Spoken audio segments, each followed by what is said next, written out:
আসসালামু আলাইকুম। Welcome to Chattogram flower festival 2025। জি, আজকে আমি আমার লাইফ পার্টনারকে নিয়ে গিয়েছিলাম। কোথায় গিয়েছিলাম আশা করি আপনারা ইতিমধ্যে হয়তোবা দেখেই বুঝে গিয়েছেন এটা ডিসি পার্ক। প্রতি বছরই ফুলের মেলা এখানে হয়। খুব সুন্দর করে উনারা সাজান। তবে এই বছর একটু আমার মনে হচ্ছে গত বছর বা অন্যান্য বছরের চাইতেও এই বছর খুব সুন্দরভাবে আরো সাজিয়েছে। তো অনেকদিন ধরেও আমাকে বলছে যে ডিসি পার্কে যাবে। বাট সময় হচ্ছে না। আজকে সময় হয়েছে। আমার ডে অফ ছিল মঙ্গলবার। তবে মঙ্গলবার হিসেবে মানুষ অনেকটাই বেশি ছিল। আর শুক্রবার তো অনেক বেশি হবে যেটা দেখে মনে হচ্ছে। তো আমরা আস্তে, আস্তে হাঁটলাম, ছবি তুললাম। খুব সুন্দর দৃশ্যগুলো উপভোগ করলাম। খুব ভালোভাবে মানে সাজিয়েছে ওনারা আসলে খুব মানে আপনি যদি নিজের চোখেই না দেখেন আসলে বুঝতে পারবেন না যে কেমন অনুভূতি হয়। তো আপনারা আসবেন, আশা করি আপনাদের অনেক ভালো লাগবে। আ এটা হলো ফৌজদারহাট। আশা করি সবাই চিনেন। তবুও বলে রাখি এটা হলো ফৌজদারহাট থেকে হাতের বামে যাবেন। বামে গিয়ে কদ্দুর গেলেই হাতের আ ডান পাশে দেখবেন ডিসি পার্ক। গাড়ি পার্কিং এর সুবিধা আছে।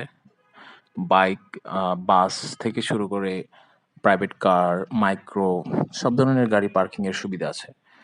আর যদি লোকালে যান তাহলে সিটি গেট থেকে আপনারা আসতে পারেন অথবা রিজার্ভ সিএনজি নিয়ে যেতে পারেন।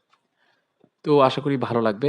এই সিজনে আসলে এই সিজনটাতেই ডিসি পার্কের সৌন্দর্যটা আসলে দেখা যায়।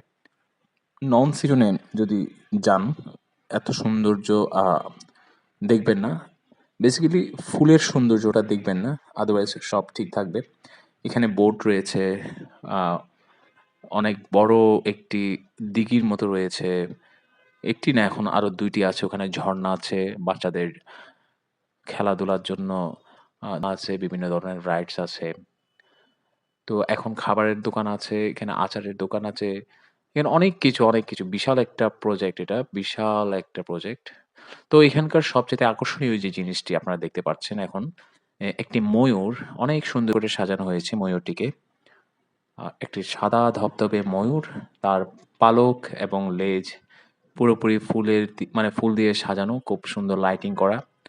সবাই এই ময়ূরটিকে ঘিরে ছবি তুলছেন, ভিডিও করছেন।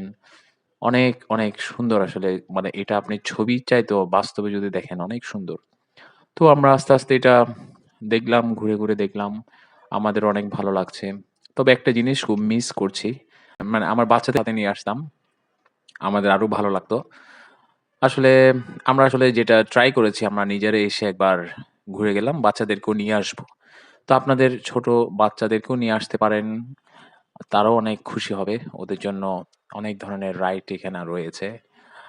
আর এখানে কর্তৃপক্ষ একটি কনসার্টের আয়োজন করেছেন।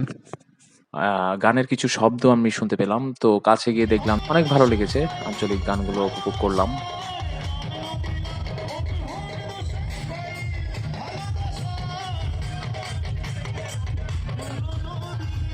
হঠাৎ করে হাঁটতে, হাঁটতে একটা জিনিস চোখে পড়ল। অসাধারণ একটি দৃশ্য। কখনো আপনারা দেখেছেন কিনা জানি না। হয়তো অনেকে দেখেছেন, অনেকে দেখেননি যে সরাসরি খেজুর গাছ থেকে খেজুরের রস কিভাবে পড়ে। এই যে দেখুন কিভাবে রস পড়ছে। ১ ফোঁটা, ১ ফোঁটা করে, করে আস্তে, আস্তে এই কলসটা একসময় fill up হয়ে যাবে। দেন তা আসলে দেখতে অনেক ভালো লাগছে। খেজুর গাছ থেকে রস পড়ছে। আমরা আসলে শহরে যারা থাকি আ অনেকেই আসলে দেখি না যে খেজুর গাছের রস কিভাবে পড়ে, কিভাবে সংরক্ষণ করে আমাদের হাতে আসে। এটা আসলেই অনেক সুন্দর একটি দৃশ্য। এটা আমার অনেক ভালো লেগেছে। আর এখন যা দেখতে পাচ্ছেন এটা আসলে পানির উপর একটা ব্রিজ তৈরি করেছে। ওখানে আবার এন্ট্রি ফি আছে ৳৩০ করে। খুব সুন্দর। পানির উপরে একটা ব্রিজ তৈরি করেছে, হাঁটার জায়গা আছে। তো এটাও আসলে অনেক সুন্দর, অনেক সুন্দর। আস্তে, আস্তে সন্ধ্যা নেমে এলো, আকাশ অন্ধকার হয়ে এলো। আমরা হাঁটতে, হাঁটতে আ বের হয়ে যাচ্ছি। ভালোই লেগেছে এই জার্নিটা আমাদের অনেক ভালো লেগেছে। সো আপনাদের কেমন লেগেছে বলবেন।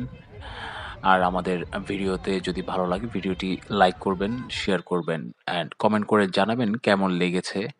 আর নেক্সট টাইম যদি আপনারা কখনো যান অবশ্যই আমাদেরকে জানাবেন আসলে পরিবেশটা কেমন ছিল। তো এই পর্যন্ত আজ ভালো থাকেন সবাই। সবাইকে ধন্যবাদ ভিডিওটি দেখার জন্য। দোয়া করবেন সবাই। আল্লাহ হাফেজ।